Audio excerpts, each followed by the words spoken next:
The movie starts off on a distant moon where we meet the new big bad, Dar Ben, and her minions digging up an artifact.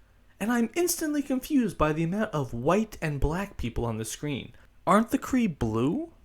Are they race changing the Kree for diversity points? Dar opens up a box with a Ronin-style hammer, rolls up her sleeves for some reason, and unearths one of the bands used in the Miss Marvel TV show. So if you didn't watch that show, you're going to be a little bit confused what's going on right here. Dar is then upset that the other armband isn't there, and she questions where could it be, and then we transition to the worst place in the world, New Jersey. There we find Kamala Khan drawing a short little comic about one of her biggest fantasies, teaming up with Captain Marvel. As she lays on her bed, her armband starts to light up and she is warped away. We cut to Captain Marvel in bed wearing a headset so we can once again relive the events of the Captain Marvel movie.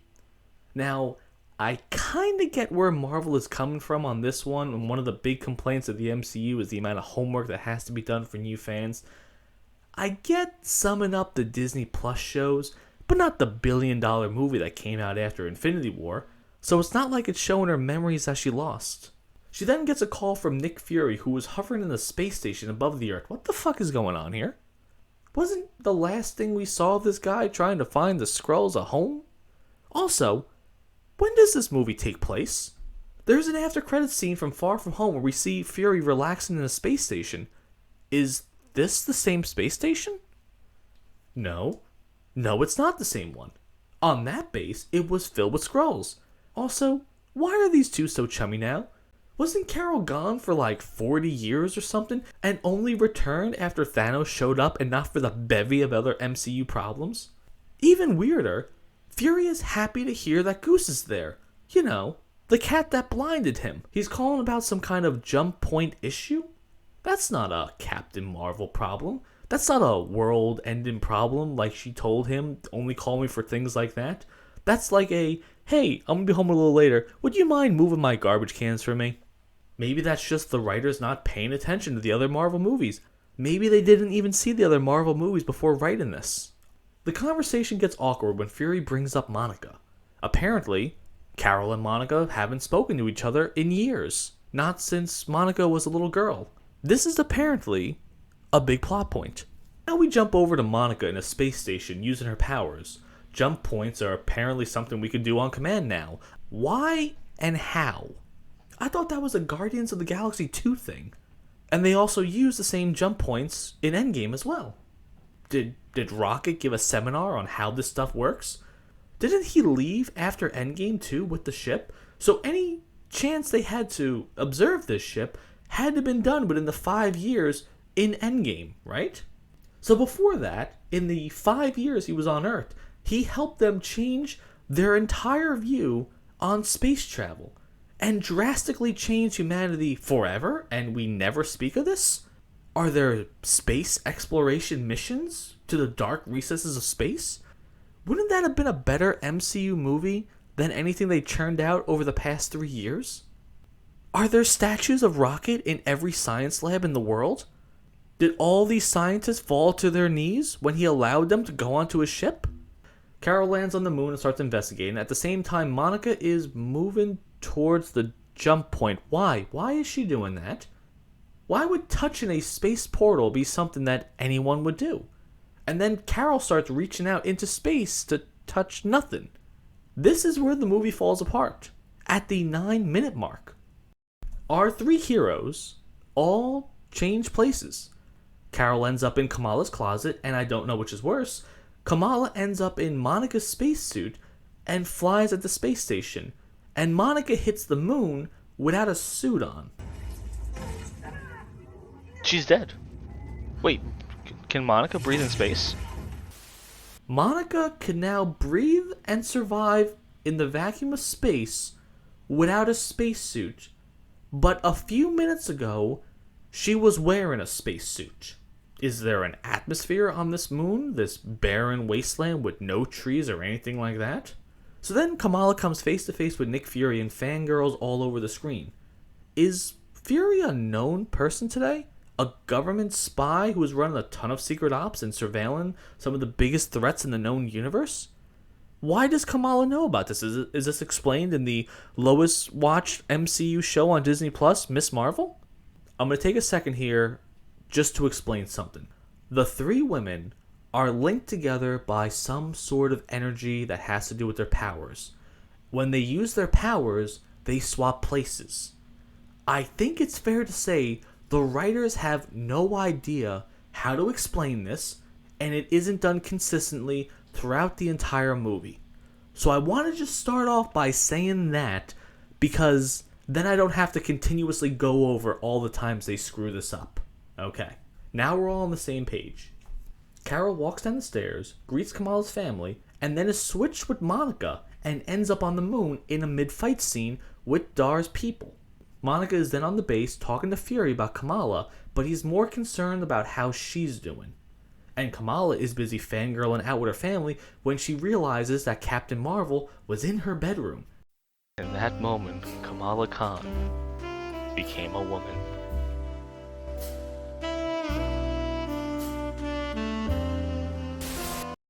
Back in the moon fight, I think Captain Marvel learns who her attackers are and where they're from. On the planet Tarnax, a peace talk is going on between the Kree and the Skrulls, and we get a little bit about Dar's plan. So, her homeworld Hala is dying. So she wants to suck the atmosphere out of Tarnax to sustain her planet's atmosphere. She also mentions that her son is dying as well. It's kind of an interesting idea, but it is ruined by asking one simple question. If your planet is dying, why stay there? You have the ability to jump to any place in the universe. Why would you stay at a dying planet? How come as soon as the sun started dying and the atmosphere turned to shit, they weren't just sending out all these exploration parties and then Noah's Ark and their people all to these planets? Why stay there on a planet that's dying and try to fix it? I think honestly, if the planet Earth was dying and we had the ability to go anywhere, we're going to go pretty fast. And I moved from New Jersey to Florida because my state was dying under expensive taxes, high housing market, and no Disney World. So I think we would have figured it out if we had to really leave in a hurry. Dar said something pretty interesting to the Skrulls ambassador.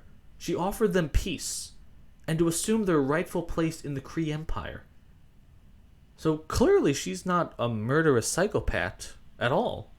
She's given these people time to get their shit together before they leave. And she's even offering them peace entirely, especially with these two races that have been fighting for God knows how long. Carol ends up in a hallway and is greeted by the shouts of the Annihilator, which I don't know what they're referring to at this point, but we'll get into that later on. Carol starts using her powers and teleports Kamala in her place. And then we see Goose start eating some of the people. And then Kamala uses her powers and Monica is transported in her place. Now, I want to note really quickly, this is a pretty ballsy idea by Disney, and I do give them a little bit of credit for trying to execute this. However, we don't have an established baseline of how this body swapping works. Carol finds herself talking to Fury, who is more concerned with making jokes at this point than actually hearing her out. After a very long fight scene of trading places, accompanied with a very terrible soundtrack, Fury and Monica decide to fly a jet to Kamala's house to meet her in person.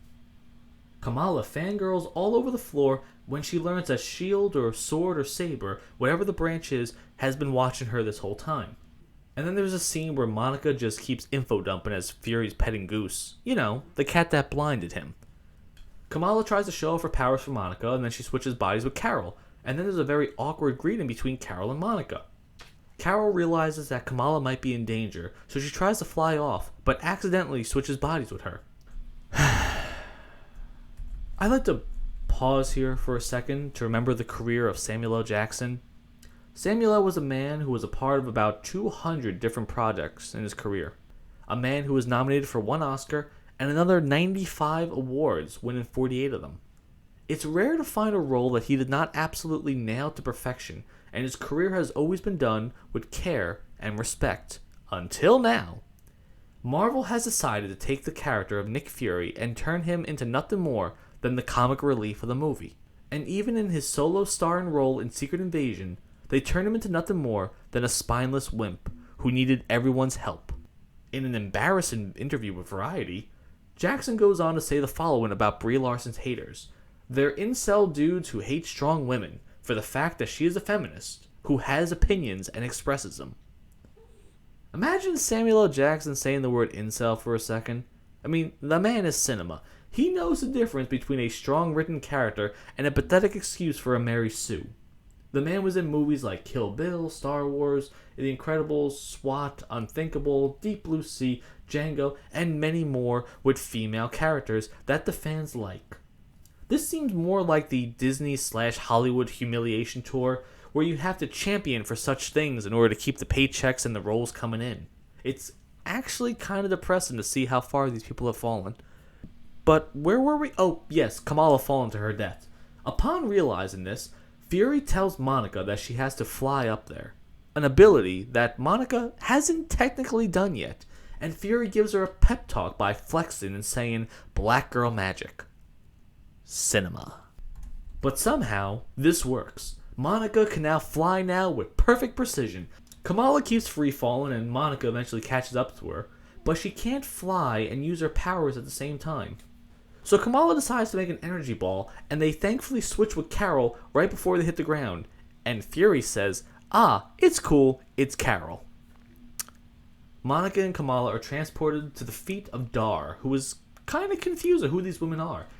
But a guy in a man bun tells them that these women are associates of Captain Marvel. Dar realizes that she has to step up her plans before Captain Marvel comes to stop her. Dar goes to execute the duo, and Captain Marvel flies in the nick of time to deflect the blast. For reference, after Kamala and Monica switched bodies with Carol, it took Carol 1 minute and 24 seconds to fly from New Jersey across the universe to Dar's place. So now we get our first major fight with Dar, but not before Kamala busts all over the screen upon seeing her hero. I want to pause for a second and spoil something later on. The final fight was very impressive. Dare I say that the final fight was the best part of the movie for me.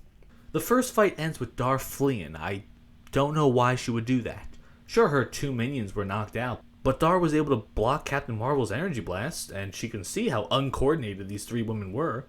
There was absolutely no reason for her to run away. So she jumps off the building, and Carol and Monica fly after her and don't switch places. They both activate their powers at the same time, and nothing happens. Kamala is stuck watching because she can't fly. Carol flies back, and Kamala cream corns in her pants as she's carried all the way to the ground. Wait a second. Dar escaped? I'm sorry. Wait a second here. Dar jumped off a building, and somehow Carol, who can travel from New Jersey to Tarnex in 1 minute and 24 seconds, couldn't catch up with a free-fallen person. Dar gives a speech about how the Skrulls have apparently betrayed her by siding with the Annihilator, and she fires a space beam into the sky. We get a really wide shot of the landscape and don't see the building that Dar jumped off of. Did you guys forget to CGI it in? And also, Dar jumps straight down and then ends up on a top of a hill? How did that happen? So the sky beam opens up a jump point, which can simply be done with a hammer now, and some kind of tornado starts sucking the air out. Carol tells the Skrulls that they need to leave, and the Skrull ambassador simply says, "We have no place to go." That's okay, buddy, you're right. You guys just stay here and die. Obviously, the Skrulls start running for their ships to flee. Kamala does a great job by patting the Skrulls on the backs as they start to run. Carol orders Kamala to go to the ship, and Kamala wants to stay behind and help. This is a gargantuan missed opportunity by the writers. This scene should have ended with Kamala being at her lowest point by accidentally getting some of the Skrulls killed because she disobeyed Carol's orders and wanted to pretend to be a hero. Then Kamala would realize that this isn't a game, this isn't a fan fiction, this is real life. And people die if you make the wrong choices. I would have liked to see a similar scene like in Iron Man 3 where Tony Stark was playing Barrel of Monkeys with people falling out of a plane. But in this movie, Carol will be holding a bunch of Skrulls and Kamala will be trying to help people, causing Carol to switch and drop the people. and then switch back again as a crumbling building falls on them. Carol would then walk stone-faced past Kamala, realizing that all the Skrulls she was trying to just save are dead. From then on, the movie could be about Carol trying to work as a team, Kamala dealing with the guilt of the Skrulls that she got killed, and Monica trying to play the strong one in the middle to try to help them both through this.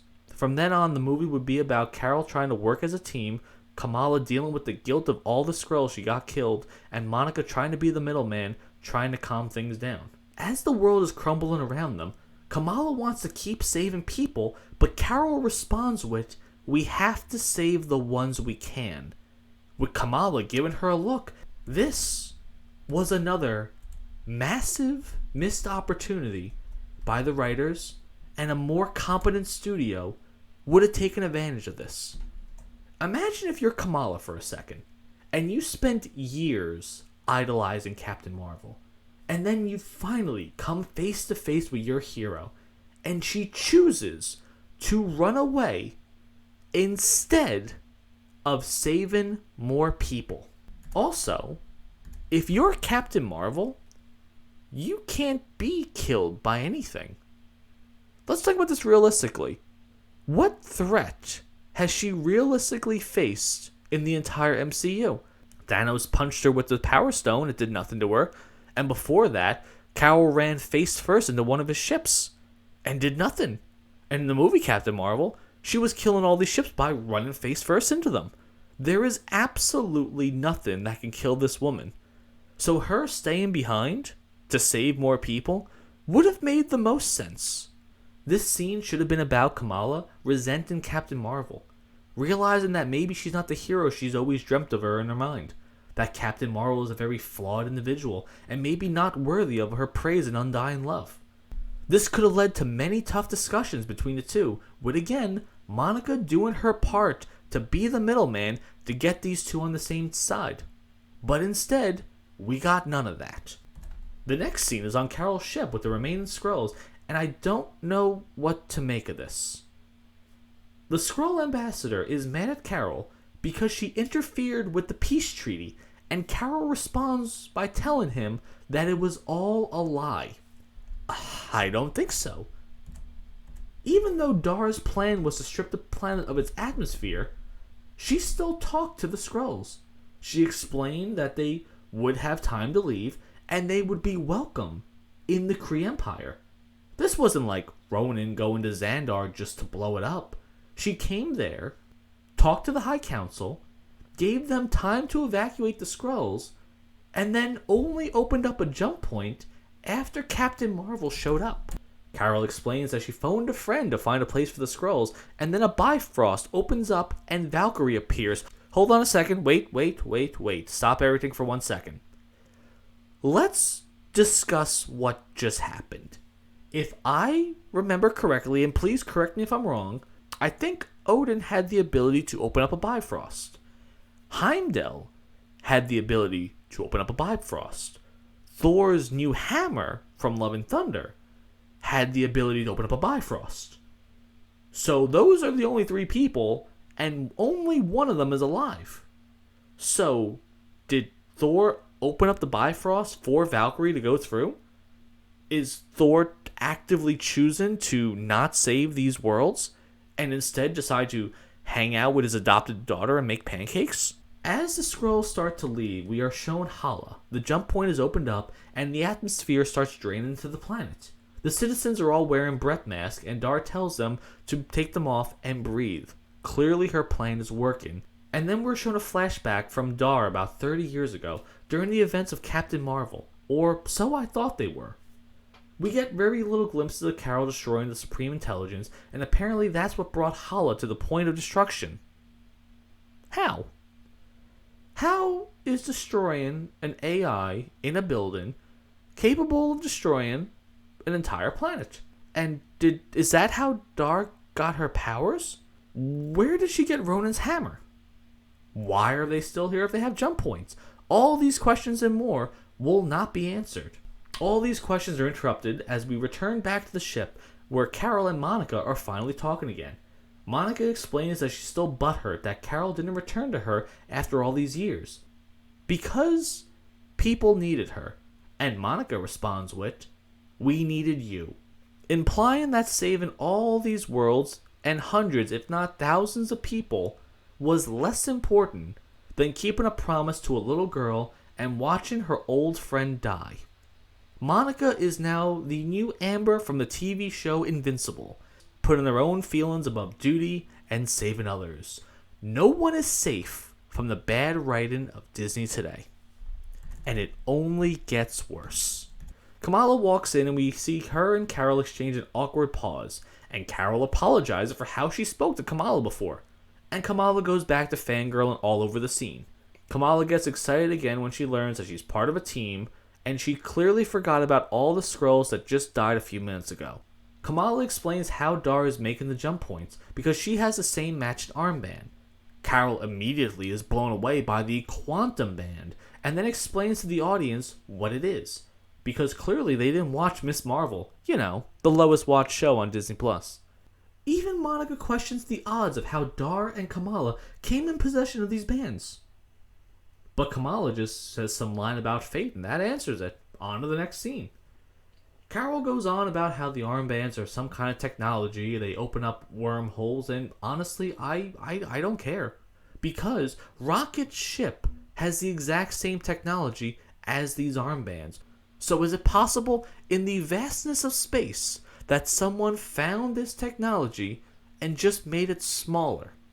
The team discusses Dar's plan, and Kamala remembers seeing space maps, but obviously doesn't know what they mean. Carol has the idea of linking their brains together so they can see the map through Kamala's eyes. Okay, so I get the idea of Kamala and Carol linking up, but why Monica?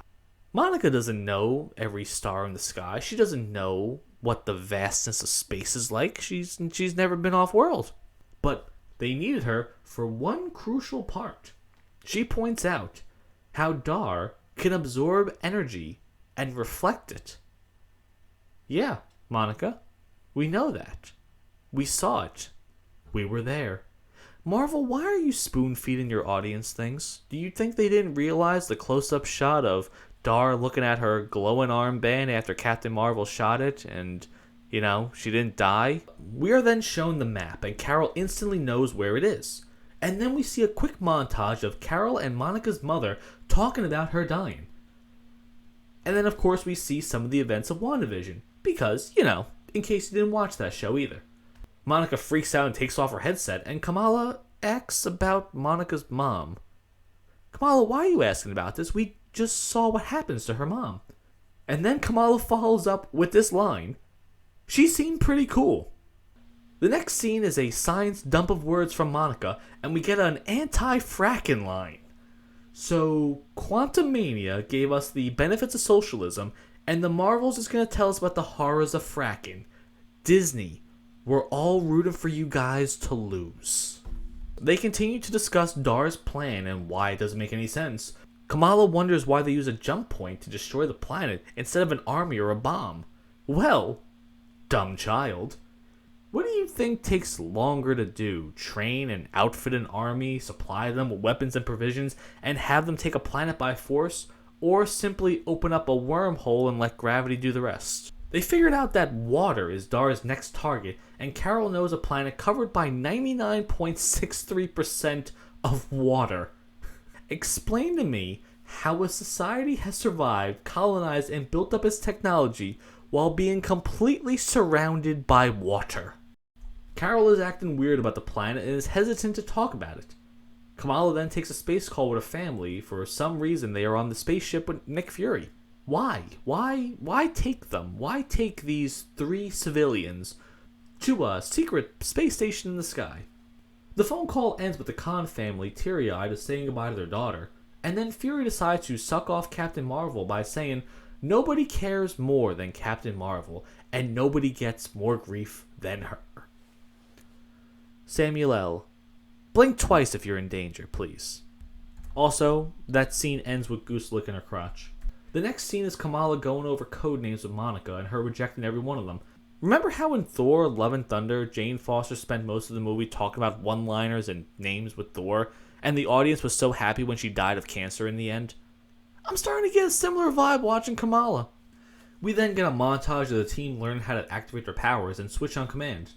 It makes no sense at all. But this is the best and only way they can do it, and after they're done with the montage, they apparently know how to do this a lot better. The next scene is the absolute funniest scene in the entire movie for me. I don't know why, but I busted out laughing and had to pause it to control myself. It's of Kamala's father explaining what a rot IRA is to a member of the space station who's 300 years old. I understand it's dumb. It's out of nowhere, and it kind of reminds me of the scene from Rush Hour 2 where Carter orders a kosher meal on a plane. Don't know why, busted out laughing, 10 out of 10 joke. But then this might be an edited mistake, because as the conversation's happening, the alarm goes off on the space station for a second, and we cut to that same space alien talking to another alien about these eggs that are just ended up on the ship. Like, the scenes are right next to each other, and I don't know if it was edited correctly. I think this really might be just a mistake in editing. Then we find ourselves on the planet Aladon, and Carol explains that she's kind of famous on this planet because she helped the prince through a legal issue. The people on this planet communicate through song and dance, I shit you not. I have two theories on why this scene is happening. Either Marvel saw the movie RRR, one of the greatest movies of all time, and realized that RRR is one of the greatest movies of all time, and said, hey, we're going to incorporate song and dance into our movie. Or two, they put this Bollywood scene in the movie because of Kamala Khan. Now hold on a second, folks. Before you press send on that, this guy is a racist comment, hear me out for a second. I am fully aware that India and Pakistan aren't the same place, but I don't think that Marvel knows that, and they simply lumped both of these regions together under the brown category and said print it. I believe they saw Kamala Khan and they think she's Indian. Thus, that is why this scene is in there. This scene is the ultimate wet dream for Brie Larson. An entire community singing and dancing and gushing over how great she is. We are introduced to Prince Yan, who I've seen in many interviews leading up to this movie and a lot of promotional art. So it looks like he's going to be a major character going forward. You would be wrong. Carol's outfit starts materializing into an elegant Captain Marvel themed dress, and the two start slow dancing and singing about what's going on and Dar's plan. But eventually, she stops him because they're running out of time, and he simply just says, okay. When Monica asks how can this guy communicate without singing, Carol just says he's bilingual. But then it gets even weirder because she lands on the planet. Oh, it's because she wants to make a speech about how, Jan should kneel to her, and he just says never, and then the fight scene begins. Dar goes into battle mode, and Monica takes a blast full force in the chest and doesn't die. In fact, that might have actually helped out Monica a bit, because it makes her blast stronger now. Then Carol joins the fight, and her and Monica miscue and swap accidentally. Why is Monica doing anything? Carol can fly at the speed of light. Why not just run at Dar really, really fast? Why are they even shooting laser blasts, especially after they know that Dar could absorb them? Did the writers forget about that? Did the writers forget that Monica explained how the armband works? So Dar uses her hammer to blast a duo into the air. Yeah, they yeeted Carol and Monica really, really far away. That wouldn't kill them, right? Does Dar know that they can fly? And when the fight doesn't look like it can get any worse, Yen informs Kamala that her scarf is apparently a weapon. Let's set the scene here, okay? So a child, wielding a scarf, is demolishing a group of highly trained soldiers. Dar then jumps onto her ship and starts to open up the jump point when Monica intercepts her. They do a successful tag out and Carol joins the fight, and Monica then flies next to her. We then cut back to Kamala, slapping some soldiers around, but then she accidentally swaps with Carol. Dar then sees Kamala's bracelet and asks, where did she get that from? And Kamala says, my grandmother gave it to me in the mail. For those of you who have not watched the lowest watched MCU show on Disney Plus, Ms. Marvel, Carol swaps with Kamala and the fight should be over at this point, right? Carol is stronger in every possible way, and somehow Dar is completely overpowering her physically. What exactly is Dar at this point? How does she get her powers? This stuff is never explained throughout the entire movie.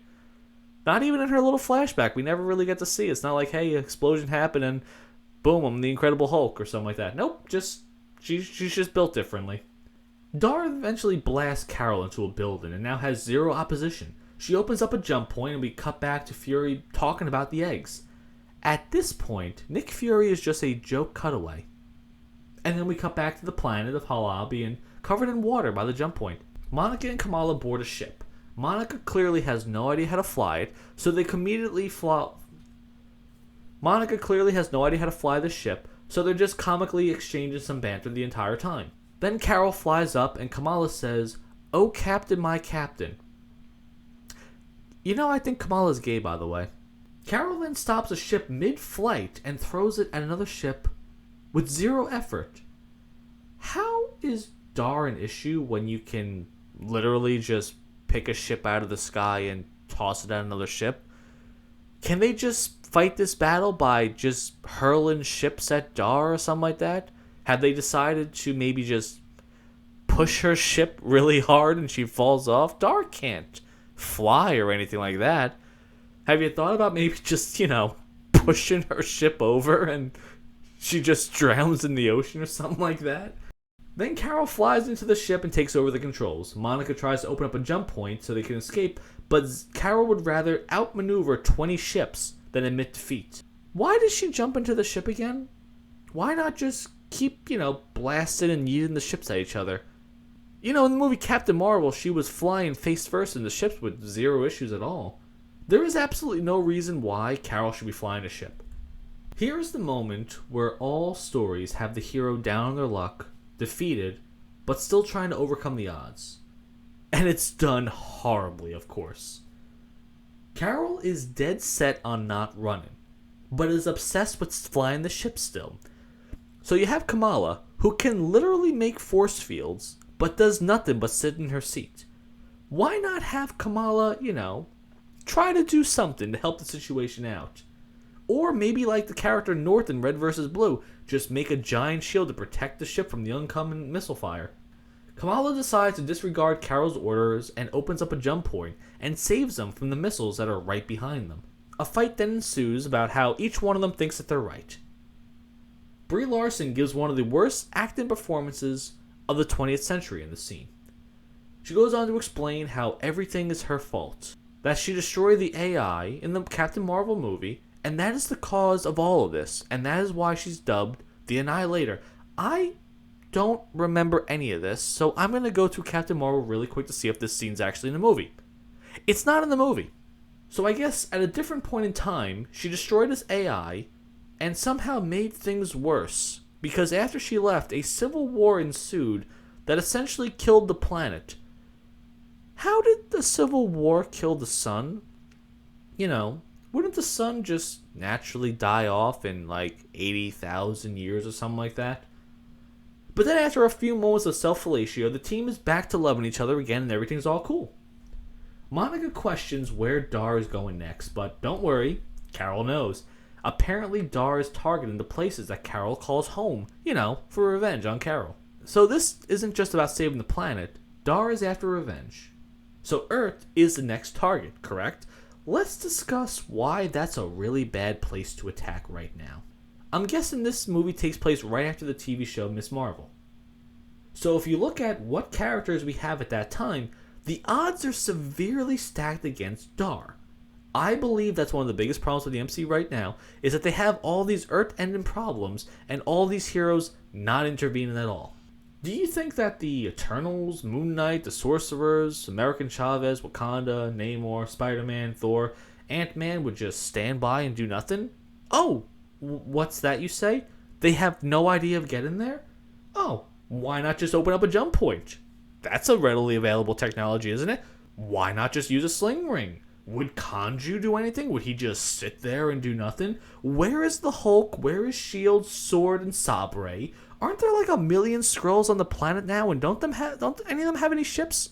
Doesn't anyone know what's going on in this universe? Are we monitoring the stars at this point? Didn't Fury say something in the Avengers movie about how, like, Thor was the reason why they realized they had to do more, that they were severely outgunned at this point? Did they forget about the invading aliens? Did they forget about the Chitauri? How did a disaster movie like Independence Day 2 figure out Earth's defenses better than the MCU has? The jump point happens, and for some reason it affects the space station. It starts causing a systems malfunction, and fire starts to break out. Also, look at where the portal is relative to where the space station is. That's not the sun, is it? Did Dar open up a jump point in the Earth's atmosphere and not next to the sun? Anyway, the space station is screwed. They're evacuating everyone, and just like the Titanic, there aren't enough spaceships for everyone on board. There are 350 people and only 15 spaceships. Fury says, fill them up and come up with Plan B. But don't worry, folks, I got Plan B. Ring, ring, ring. Hello, is Wong there? Hey, Wong, it's Nick Fury, the guy with the eye patch. Would you mind sending us some help? Yeah, it's a bit embarrassing. I got this space station collapsing, and we got like 350 people on it, and we gotta get them to safety. Would you mind opening up like a quick portal really quick? Oh, it just did. Thank you very much, Wong. I'll see you in a minute. Bye. Click. Problem solved. One phone call. Problem solved. We see Fury get a fire extinguisher from a closet. In that closet is Goose and a massive amount of eggs that start hatching into kittens. The newborns start eating giant objects. A woman starts to give up hope, saying there's only one ship left. And we get this line of, in the end, none of us choose how we transition from this life to the next. What the fuck is going on here? That's almost as crazy as, do you think God stays in heaven because he too lives in fear of what he's created here on Earth? For reference, that's Steve Buscemi from Spy Kids 2. But Fury shuts him down because he has a plan.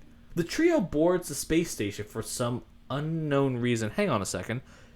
Why are they on the space station? Wouldn't they just go to intercept Dar? They know what her plan is, right? Wouldn't that just save time to just go to the sun and not go to tell Nick Fury about what's going on first? Why waste time with this? But they go back so we can have this scene. Here is the plan for the remaining passengers on the space station.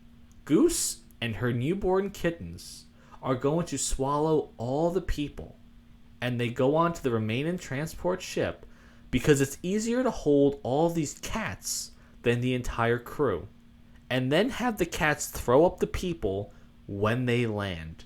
The song Memory from Cats the Musical plays in the background as the cats swallow all the people like it's a horror movie. Even the trio does their best to help trap the panicking crewmates as they're swallowed alive. The plan is an absolute success. All the kittens ate all the people and board the final ship. Monica interrupts the song by informing them that Dar is after the sun. Wasn't that already established? Dar shows up and opens up a jump point, and the sun's energy starts dripping into it. There is a very good moment between Kamala and her family as she says her goodbyes so she could enter the final battle. But they ruin it with the completely illogical question from Fury of, you think it's wise taking the bangle to the bad guy? Does Fury know how Kamala, has her source of her powers and her abilities here? Her mother even suggests that she should be in possession of the bangle. And does the mother know that this is where Kamala gets her powers from too? Did they not watch the Miss Marvel TV show? Did I not watch the Miss Marvel TV show? Am I missing something now? So the trio takes off and zooms towards Dar as Nick Fury's ship is comedically spinning out of control and the cats start vomiting up the crew, but thankfully they land successfully and the regurgitation continues. Then we get a shot of Dar's ship in the jump point and the sun isn't going into it. That's kind of odd, right? Wasn't the plan to, suck the sun dry? Why did she stop doing that? Did she stop that so we can get the cat scene? And then due to zero defenses and crew or warning signs, Carol lands right next to Dar. They exchange the usual "it's over" quibs and add a few more lines about how Dar has no intention of backing down. Monica appears next to Dar, apparently she is invisible, and punches her, and Kamala swaps places with Monica for some odd reason. There's a quick stare down, and Dar says, "This could have been so much easier." And Kamala responds with, "I don't know, I like our odds." Was Dar supposed to say that? That doesn't really make any sense. Wouldn't she say something like, "You have no idea what you're up against"? Wouldn't that have worked much better? This is the final fight that I touched upon at the beginning of my review, and it was essentially perfect. Didn't really like the ending of it, but before that it was a 10 out of 10. I'm talking like Winter Soldier level quality here. It showcases the powers, the creativity. I don't even care if they're shooting energy blasts at Dar and she's reverting it back to them. I don't care. I don't even want to nitpick on that. It's cool. It does everything right. Only good thing of this movie. But then a piece of ceiling falls on Dar and she's trapped while being stabbed by it. And then for some reason after, they try to negotiate with a dying Dar. And Dar wonders why Captain Marvel isn't repaying Hala for destroying it. And then Monica agrees with Dar and explains how Carol should be saving the planet by restarting its sun. Alright, so now Dar dies and Carol goes to remove the bracelet. But hold the phone! It's a fake out. Apparently, Dar is getting everything she asked for, but she wants more. She wants to take revenge. You know, like a bad guy. Kamala is somehow trapped under Dar's hammer, and she says, "I'll kill her faster than you can move." You mean faster than the speed of light or faster than the body swap? Because Dar, you ain't faster than either one of those things. So Carol backs down and Dar removes Kamala's bracelet. From this moment, she removes the hammer from Kamala's face. Dar spends 10 seconds putting on the bracelet, and Carol and Monica just stand there doing nothing. Even though Kamala is safe.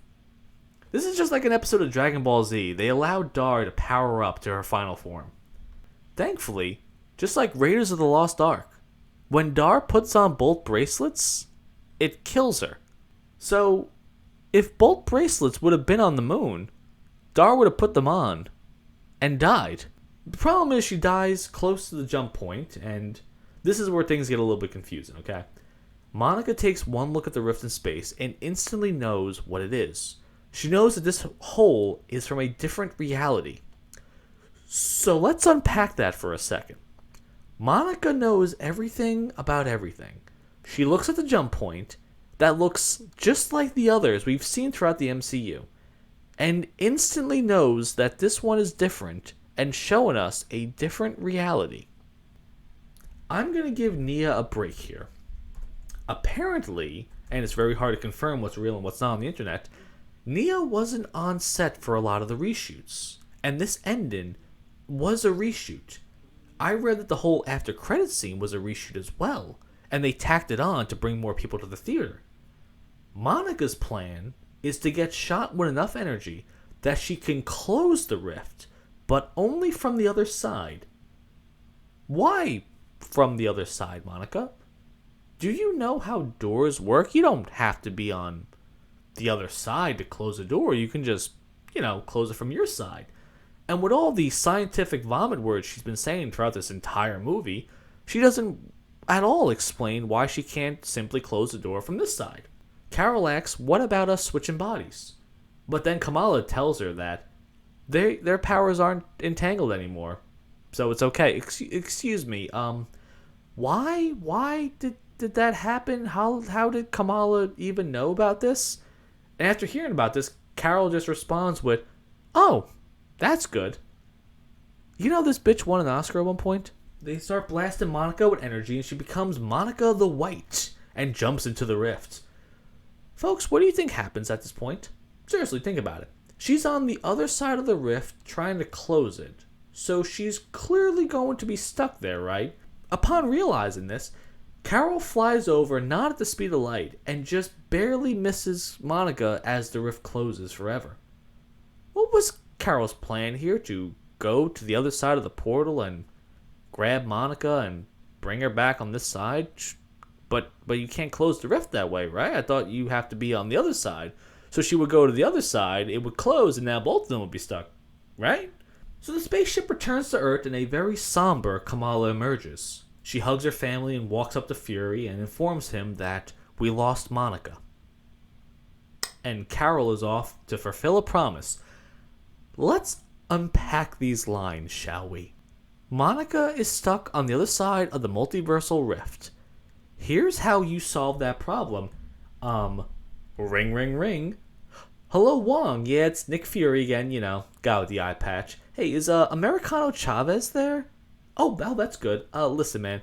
We kind of lost Macy Gray on the other side of some, alternate reality. You know how it goes. So can Americana open up a rift and save her, please? Oh, it's cool. I'll hold on. Oh, you did? Oh, you got her. Oh, perfect. Thank you very much, Wong. Talk to you later. Click. Problem solved. And Carol is currently traveling at the speed of light to restart the sun on Hala. So she'll be back in like 5 minutes, right? So she does this. The sun works again, and the planet is no longer on the brink of death. So she could have saved these people at any given time, and it only would have taken like a second. And then we cut to Louisiana, where the Khan family is moving into Monica's house. They repoed her house. And she's been gone for like 10 minutes. Do they really think Monica is dead? How come they're not even remotely trying to hatch a plan to get her? And even on the space station, they're packing up photos of Monica all teary-eyed thinking that she's dead. She's not dead, guys. She can breathe in space. She can do anything. Why do you think she's dead? Then Kamala has a Disney box office disaster idea in mind, and we cut to a city and find Kate Bishop coming home. Kamala is sitting in the corner of a dark room and gives the Nick Fury speech of, "Did you think you were the only hero in town?" And she wants to start the Young Avengers. Are you people fucking high? Miss Marvel was the lowest watched show of the MCU. And you're going to combine that with Kate Bishop, who her Hawkeye show was tied with She-Hulk in numbers, to start their own project at Disney's lowest point. And they're both currently in the Marvels, which is going to be a box office disaster when it's all said and done.